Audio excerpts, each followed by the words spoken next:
Hello and welcome back to the Ascent Cycling Podcast for yet another team preview ahead of the 2021 cycling season. And today's podcast will be all about the French team of Groupama FDJ. Groupama, obviously, with their main leader Thibaut Pinot, and a very interesting 2020 season for the French established team. Joe, what did you make of their 2020 performances? Well, it was an up and down year depending on where you look in the team, really. They had 20 wins in total, 14 of which came from a single rider, of course. That was Arnuad Demare. Probably his best season, I would say, in terms of wins, in terms of just how dominant he was in the races. He's ridden 4 wins at the Giro for Arnaud Demare. Great season for him, but on the other end of the spectrum, we know Thibaut Pinot leading the Tour de France. He had such big expectations, such big hopes coming into the Tour. He looked so strong back in 2019, of course, winning on the Col de Tourmalet, but just didn't happen for him. To be fair, he did crash on the first stage. I'm not quite sure how big an impact that really had on Pinot's kind of downfall early on in the race, but really disappointing season, I guess, for Thibaut Pinot. But we also had David Gaudu as well. He really broke through. He got 2 wins on the Vuelta. So depending where you look, I think it was a pretty good year overall for the team. But for Thibaut Pinot, really kind of the face of the team, definitely a disappointing season. I think the first stage of the Tour de France was probably the lowest point of Groupama's season last year, because not only did they technically lose Thibaut Pinot that day, they've also lost someone like David Gaudu, who would then withdraw a couple of stages after that. I think the crash had quite a substantial impact, both on the physical and also the moral aspects of Thibaut Pinot, because 2019 was probably the biggest heartbreak for any French cycling fan in the last 10 to 15 years. But as you've said, if we take away that month of July for the Tour de France, overall a very solid year for FDJ. Demare being the rider with the most wins in the World Tour last season, also winning the Cyclamino jersey on the Giro, which he had narrowly lost on 2 seasons ago to the hands of Pascal Ackermann, and David Gaudu just being very, very good towards the late end of the Vuelta. And with that season, they've gone into the transfer window, and just like every year, being quite cautious, very smart about what they've signed. And we will take a look at that right now. So yeah, like you said, they've had a very cautious, the most cautious of any of the teams we looked at in our preview so far. They've brought in a total of 4 riders. Among them, Attila Valter from CCC, Matteo Badalati, we have Clement Davy and Lars Vandenberg. Both of those last 2 guys came from their youth setup, whereas they've let go of just 3 riders. So very little turnover, it has to be said, overall. Marc Soru has gone to AG2R. We have Kylian Franchini leaving to Team Quebecer Assos. And then Leo Vincent, who I'm not quite sure where he's gone. I think he's yet to find a pro contract. So very little turnover and no real, I guess, marquee names. Just a few supplementary riders, a few young riders who hopefully can develop with the team, which really is the way the team have gone about their business over the years. I think it's a very, very smart window from them. They've lost Kylian Franchini, who was a decent climber, and they've replaced him basically with the same rider in Matteo Badilati. They've lost Marc Sarraud. They didn't really replace him, but I feel like they aren't really looking for a sprinter position in the team, because when it comes to Grand Tours, they're going to have Demare, and then they'll most likely be looking for a GC contender more than a sprinter. Lars Vandenberg, though, has a decent sprint speed, so we'll see how that goes. Clement Davy being quite a promising rider from their continental side. And finally, the signing of Attila Valter, which is for me the main signing they've done. The Hungarian from what used to be, from the former CCC, with some decent results last season, winning the Tour of Hungary. Coming very close to, I believe, winning his national town tour championships, doing quite well as well on the Giro, with a marquee 9th position in the penultimate stage between Alba and Sestriere. He's 22, and he's going to grow in a team where most of the leaders are quite young. We'll talk about them later, but the likes of David Gaudu or Valentin Madouas So we'll see how the Hungarian develops in the team. And finally, Léo Vincent, who is going back to amateur cycling. I believe he's going with the CC Etup, which is where he made his first classes. So the 25-year-old out of professional cycling, but he hasn't given up on that yet. Like you, I'm definitely in agreement that Attila Valter is the better of these signings. At least, I guess he's the most promising rider so far for me. Top 10 on that Sestriere stage was just so impressive, especially because I believe he came from the peloton. I don't believe he was actually in the breakaway that day because Andrea Vendrame, Ina Rubio were also up there. I think those guys were in the breakaway. I may be wrong, but Valter really, really strong to end the Giro. He couldn't really get in the breakaway throughout the race, which if he had, I think he'd have been a big danger for a stage win in the mountains. And also, Lars Vandenberg, the Dutchman, also 22 years old. He has caught my attention at the Tour de Hova, where he came top 3 on the Queen stage of the race to Montferrand. Nonetheless, a very strong performance, top 3 on that big climby stage. And you've said he's got some good sprinting legs as well. So clearly a very versatile rider. Well, I have to say, I do love your French pronunciation, Joe. But we are now moving into the part of the show where we will delve in a bit more into some of the riders that performed well last year. And the main rider, or the first rider I will focus on, is going to be the newly crowned French champion, Arnaud Demare. What a season he's had. The sprinter, the 29-year-old sprinter from Picardy, probably one of the best sprinters, if not the best sprinter, after the restart last year, which started with some decent performances in Burgos, but then his first win in Milano Torino, followed by a disappointing, I guess, San Remo. But then from that point onward, the lad would just become incredible, winning 4 out of 5 stages and the GC in Wallonie, winning the French championships, coming second just in the wheel of Giacomo Nizzolo on the European championships, winning, I think, 3 stages and the GC again in Poitou-Charentes, winning a stage in Luxembourg, and then heading to the Giro, where he would wrap up his season with 4 wins and the Ciclamino jersey, and some very, very nice win, including the win that most shocked me would be between Castrovilleri and Matera, where it was a very tough parcours. Many people had decided to write Arnaud Demare off, but he won ahead of someone like Marco Matthews. Pete Sagan was as well behind him. Just a very solid performance last year, and probably his most dominant season ever since he became a professional rider back in 2012. It was a massive season for him. Now, 29 years old. The thing that really is the dynamic in this team is, do you take Pinot or do you take Demare to the Tour de France? That's obviously the Grand Tour these two guys want to go to, being Frenchmen. And he didn't get to ride it last season, but he's earned that opportunity going into 2021. He will be going to the Tour de France this season over Thibaut Pinot, who we'll of course touch on later in the pods. But just an unreal season for Demare. Of course, he's a former Milano Sanremo winner as well. Wouldn't bet against him doing that this season even, because he, like you said, survived a difficult stage at the Giro and showed that side of his game as well. So just an unreal season from Demare, and he is set to go to the Tour de France. Like I say, call it now, Guillaume. How many stages is Demare going to win at the Tour de France, if any? I'll go for 2 stages, but no green jersey. It's very interesting. Very interesting. Wout van Aert, Mathieu van der Poel set to ride the Tour, so I would suggest that's a wise decision with no green jersey, but he could win. He could win more than one stage at the Tour for sure, I believe, even up against the likes of Caleb Ewan Bennett.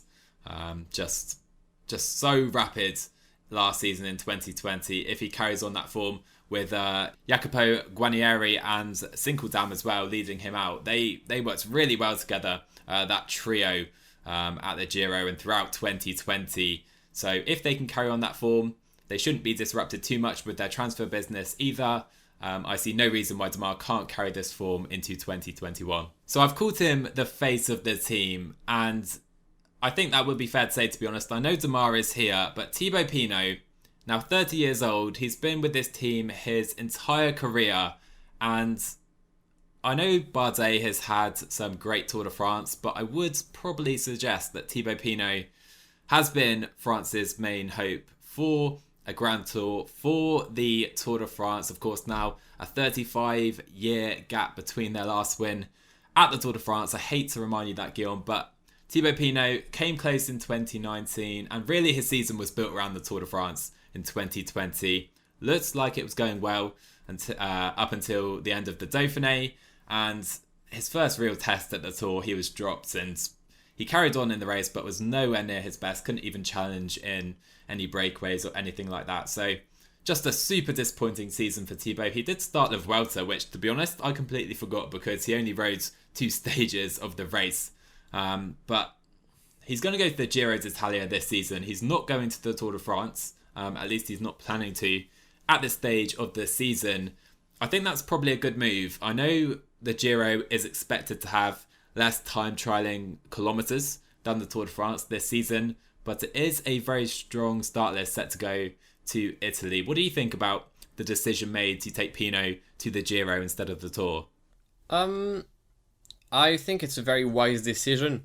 Now, obviously, you've mentioned the 35 years since our last win on the Tour de France, and the main issue that comes with this is that there is a massive cordon of pressure on every French rider that can climb, and Thibaut has been under that pressure for a couple of seasons now, ever since his first stage win on the Tour de France back, I believe, in 2014 or 2013, I can't exactly remember, but he's basically gone to the Tour de France every year, and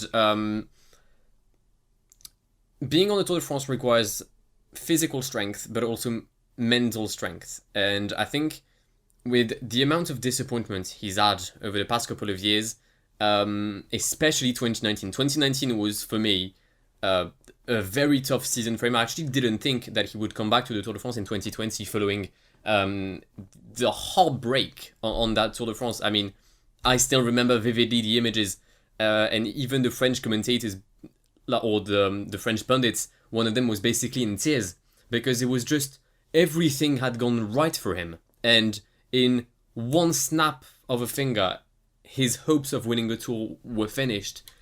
And it's exactly what happened, in my opinion, as well in 2020, in that first stage between Nice and Nice under the pouring rain, and he just crashed. Now, for many riders, a crash is just a crash, you go back on your bike, but this is not just every rider, that's Thibaut Pinot, and this guy has just bad luck on the Tour de France. And he performed well in the first week. I think he got a top 10 in Armirail, where Primož Roglič won.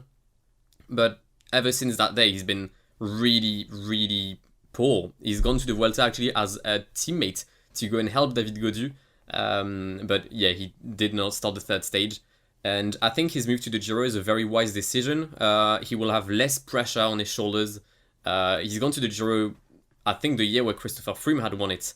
And he was doing well until the last 2 days where he lost 30 minutes.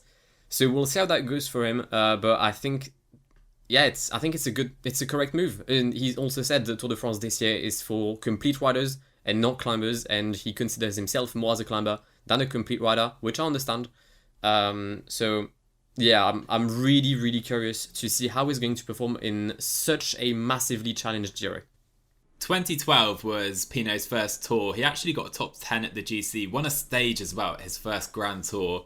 And you're right, he only has missed one Tour de France since then, which is 2018 when he did go to the Giro. And he was in the podium positions, unless I'm mistaken, until I think he was ill. He was suffering from some form of illness, losing heaps of time in the final week, like you just mentioned. But that is the story of Pinot, and it does seem to be that way. He is just so fragile, I guess, and not in a physical sense, almost in a mental sense as well.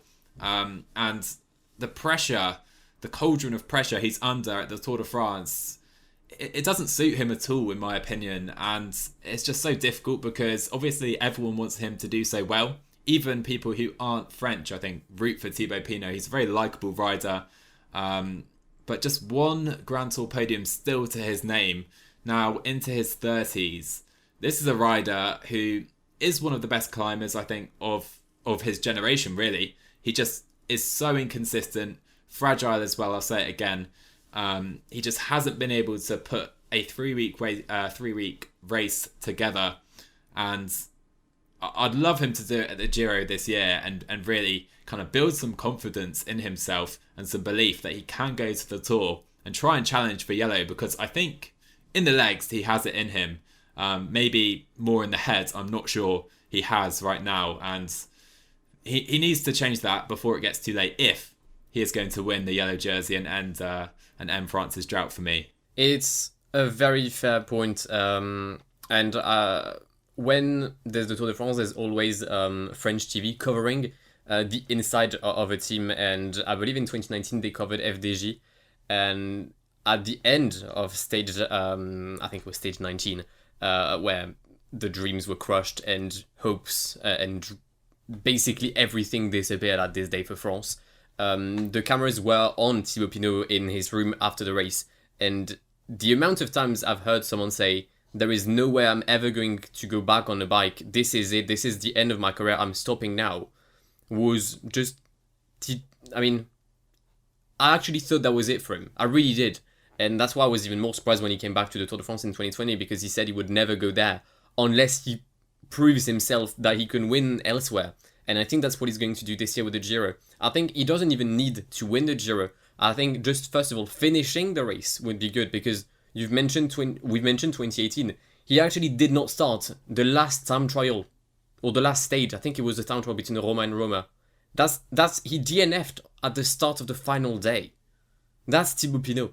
That's, you just go on the 20 days of huge performance, and on the last day you do not start.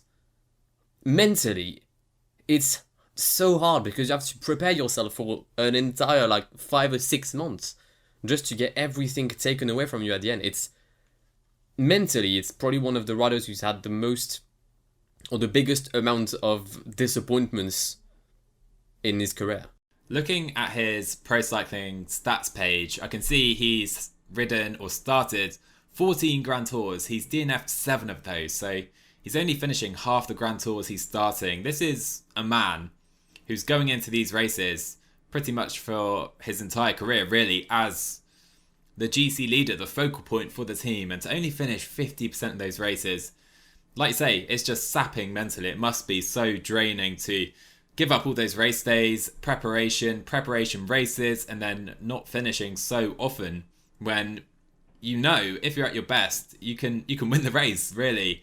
Must be so draining, difficult for Thibaut, and I'm rooting for him at the Giro for sure, but the start list is phenomenal for the Giro standards, in my opinion. Looking also at his races, he's obviously a monument winner at Il Lombardia. Something that struck me is he's never ridden the Ardennes. He's never ridden Liège-Bastogne-Liège, which, I don't know, I think he could maybe do well in, and certainly La Flèche, perhaps, is a race he could do well in. Maybe Amstel Gold less so, but those races, maybe the one-day races, is where Pinot should focus, because he doesn't have the commitment over 3 weeks, over a week if it's a shorter stage race. And maybe he'll find more success there. I mean, maybe it's an alternative he can look to if he maybe struggles again at the Giro this year. What do you think about that? It's an interesting view, which I actually had thought of a couple of seasons ago, where he wasn't winning Grand Tours. Well, I mean, he still isn't. But the FDJ is a very well-structured teams with a very structured hierarchy, I guess. And the classics are a part of the season that are most likely given to someone like David Gaudu or Valentin Madouas. I think Thibaut might like the explosiveness needed on a race like Liège. I'm not so sure he would be able to defeat someone like Hirschi or Alaphilippe on a Mur de Huy, for example. But it is interesting that he's never ridden it. I actually did not know that. I think the only monument he's ever ridden was Lombardia.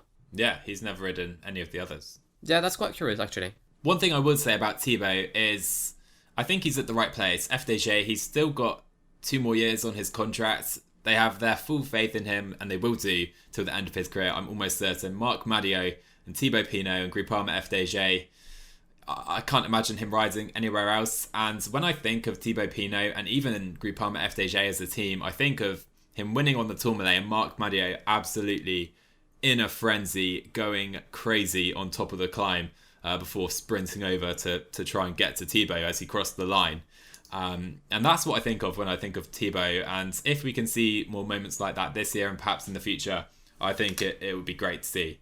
We have widely discussed the Thibaut Pinot case. We're now going to go to one of the riders that surprised me the most last year, and one of the biggest hopes for France in a classic win. Once again, putting the pressure on French riders. I'm allowed to do so. I'm French. That's what we do. But this rider is obviously going to be David Gaudu, the 24-year-old who had one hell of a 2020. I mean, also very decent 2019, I guess, where he had shown a lot of promises on the Tour de France, finishing in the top 15 following Thibaut's departure. Last year, though, doing very well at the UAE Tour, early season. Then, obviously, lockdown has happened. Not as strong as I would have wanted him to be until the Vuelta a España, where he actually came here hoping for a GC chance.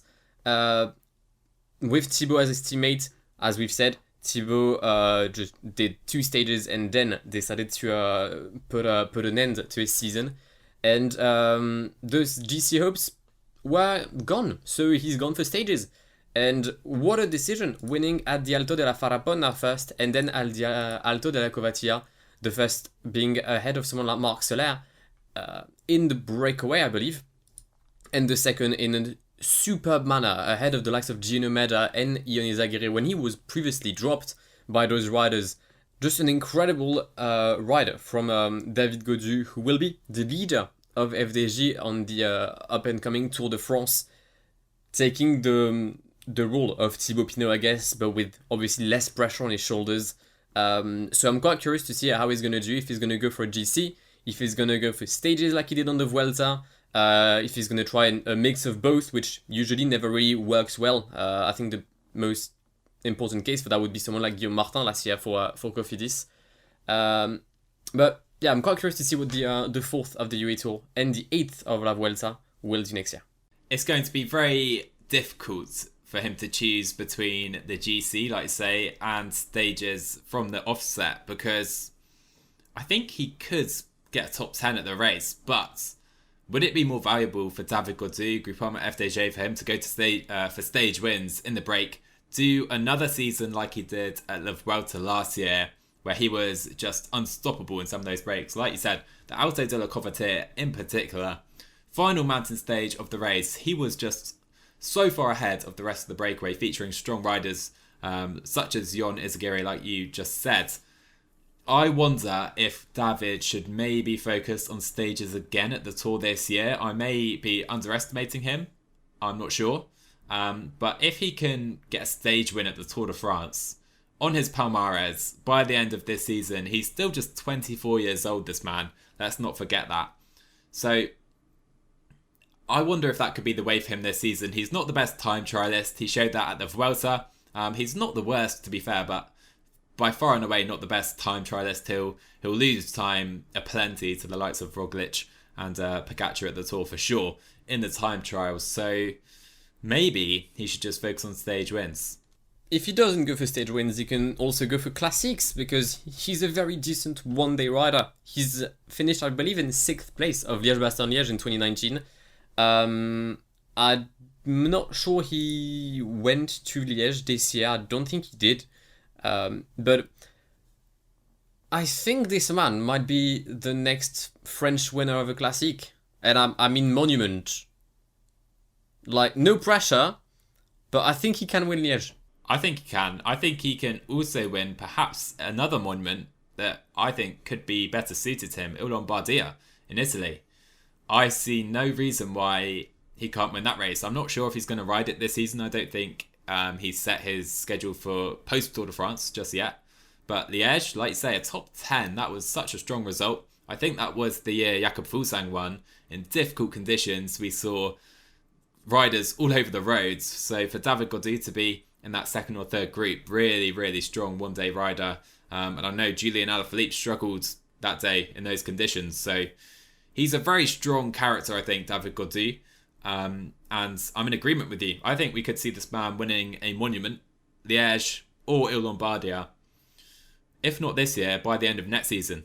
It could be on the cards for this man. He's a pretty strong puncher as well as climber on the longer mountains as well. So I think a man who has developed into Groupama FDJ's kind of other leader in the other types of classics is Stefan Kung, who joined this team from BMC. He's the Swiss champion now, and he's one of the best time trialists in the world for sure. I think he was in the top 5 at the World Champs. He was on the podium in the bronze medal position, only behind Ganna and Wout van Aert. Stefan Kung is a super strong time trialist, but what he has shown since joining this team is that he can ride the longer classics on the cobbles as well. He was 11th place, I think, in Paris-Roubaix in 2019, and he's shown himself as well at the Bink Bank Tour, where he finished on the top 3 in 2020. I think he was really poor at the Tour of Flanders, where I expected him to go really well in 2020, just in October. I think he was ill that day or wasn't feeling well that day, if I remember correctly. But this is Groupama's leader for sure at the likes of Paris-Roubaix, again, the Tour of Flanders, and in any time trial, he is one of the favourites for sure. Oh, 100%. And his recent focus on cobbled classic might come from the fact that Arnaud Demare has basically said he wasn't going to try to win a race like Paris-Roubaix anymore. So I think it really opened up a position of leader for Stefan Kung on those classics. As I said, he finished 5th in Grand Valgame. The main result for me that put Stefan Kung on map was obviously his podium position on the 2019 World Championships behind Matteo Trentin and obviously Mats Pedersen in those absolutely incredible conditions. And I think that day he probably showed a bit of weakness, probably because he was tired, which would make sense. I am not a cyclist, but I think at the end of the race, my legs probably would have been knackered if I had been one. And if it wasn't for his Ronde last season, I think he's had a very solid year, winning the European Time Trial Championships, winning his Time Trial Championships back in Switzerland, doing somewhat well at the Omloop Nieuwsveld early on, proving that he was in a decent shape in the early season. And then, yeah, Tour de France, where he tried to attack a lot of times. I think they probably had a deal with him and Michael Scher from a CCC, because you would always see them going in the breaks. He finished 3rd, as you said, of the time trial of the World Champs. He finished 3rd as well at the Bing Bang Tour. And then he's won his home race, his road race, back-to-back Swiss championships for him. Just a very solid season for the now 27-year-old, who's settling as a time trial and a classic guy. I am not sure he'll ever win a big monument, a big cobble monument, because I think he just might not be there. But he might be the version 2.0 of Fabian Cancellara at a lesser level, though. I was about to say we should call this man the baby Cancellara, because he's basically him, but not quite as good by his results so far. He's got the same abilities, almost identical to Spartacus. So I think that's his nickname from now on for sure. Stefan, if you're listening, you're welcome. There is one more man from this team I would like to give a big mention to. He's one of my favourite riders, and one of the riders I think is the most underrated in the peloton. Bruno Armirail, 26 years old. And if you guys follow me on Twitter, you would have seen I was watching this man most closely of anyone at the Vuelta this year, because he was top 50 on the first 11 stages, and I was rooting for him to do it through the entire race, which you often see from GC guys, but it's quite something for a pure domestique. He was there just supporting David Gaudu, and I actually think he's so complete as a rider. He's good on the mountains, good on the flats. He can support a GC rider so well throughout a race, on the flats, on the hills, on the mountains. I'll go as far as saying this is a big claim right now. I think he's the most well-rounded domestique in the World Tour right now. Wow, that is a big claim. Wow. I mean, it depends what you consider domestique. Because if we take a look at, for example, I'm not picking any team, but I don't know, Jumbo-Visma. Last year, Wout van Aert acted as a domestique on the Tour de France. Now, is Bruno Armirail better than Wout van Aert? I wouldn't go that far. However, he is a very complete domestique rider, that's for sure. He also is mainly a very decent time trialist, finishing 5th on his time trial in La Vuelta. He probably knew that was towards the end of his legs, because the day after that, he would put an end to his streak of top 50s. But finishing 3rd, I believe, of the time trial in France, but able to climb well. I mean, I believe he got 4th at the Willinger Hill, behind the likes of Richie Porte and Matthew Holmes back in 2020. Yeah, that was last year. But yeah, I mean, he's not the most flashy rider. He's not the rider you're going to expect on any given day. But when he does something, he usually does it well. Maybe I'm getting a bit overexcited, a bit ahead of myself here, but thanks for bringing me back down to earth. But I think he's going to the Giro with Thibaut this year, and maybe, just maybe, he could be the factor that really helps Thibaut get that podium result again at a Grand Tour. I mean, if Bruno Armirail is there, I don't see why he wouldn't. We've now entered the final part of the podcast, where we take a close look at one rider we will each be looking for next season.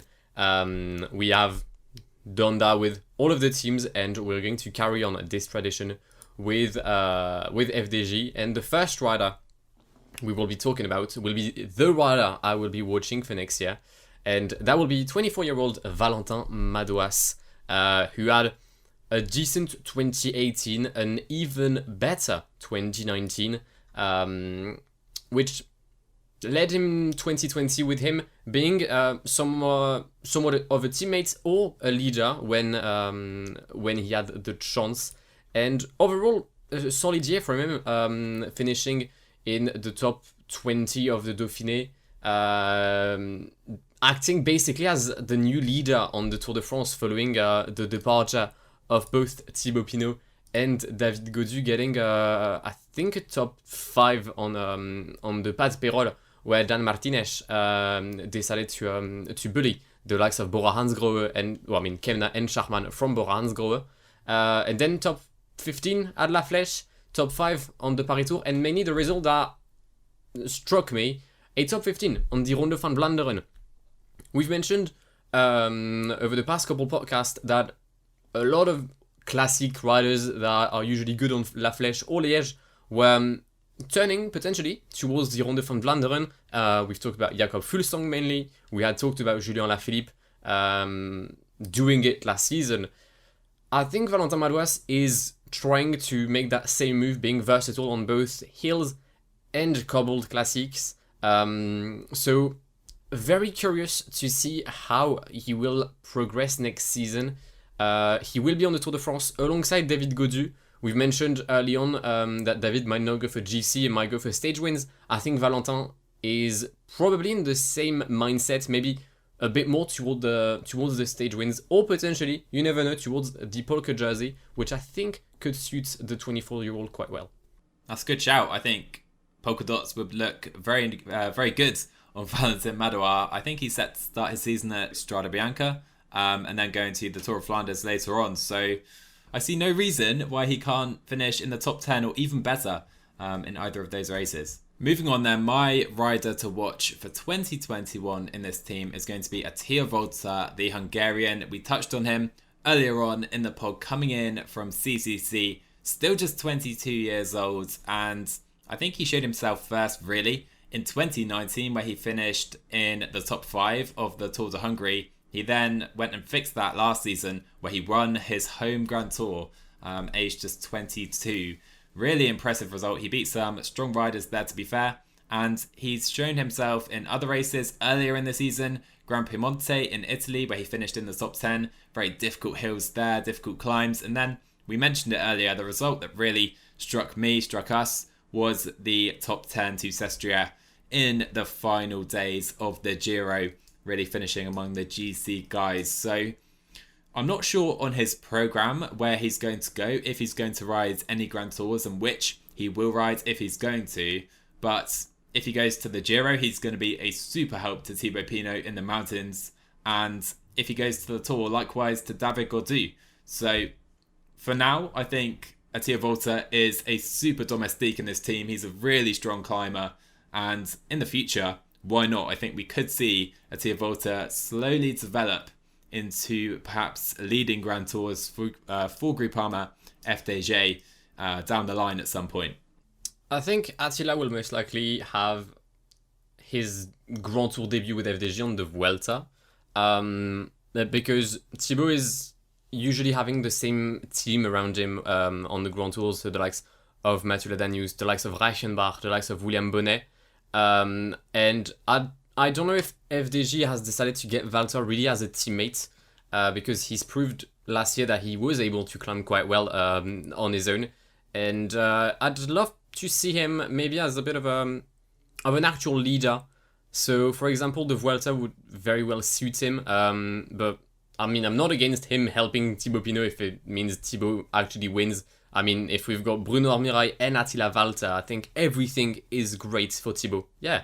So before ending today's pods, I think it would be ideal if we can predict Thibaut Pinot's finishing position at the Giro d'Italia this season, his third Giro. Guillaume, where is Thibaut Pinot going to finish at the Giro? Well, I mean, there is a complex mathematical equation I have done in my head. And first, that's the position number 1. That's where he finishes. Thibaut Pinot wins the Grand Tour for France. Wow, it's a big shout. Big shout with so many at the Giro. I mean, I'm completely deluded, by the way, but I believe in him. I think if everything goes smoothly, if he doesn't have any health issues, I genuinely think Thibaut has a great chance at winning. Part of me wants to say he's going to finish 24th, but then the next part of me thinks, why not? I think he can get top 5. We'll go for 4th place. I think Thibaut's going to come 4th place this year at the Giro, just off the podium. Get some confidence back. Ready to go at the Tour again in 2022. That's my shout. I mean, I like the fact that you have him finishing the race. Obviously, he would go over 50% of finished Grand Tours. But yeah, I think just a top 5. I mean, I've said first, mainly because I really want him to win. But I think just a top 5 would be what he needs to prove to himself that he can actually ride over 3 weeks. And with that question done and now dusted, we are going to wrap up this podcast. We hope you've enjoyed it, and we would love to have your guys' input down in the comments below if you are listening on YouTube.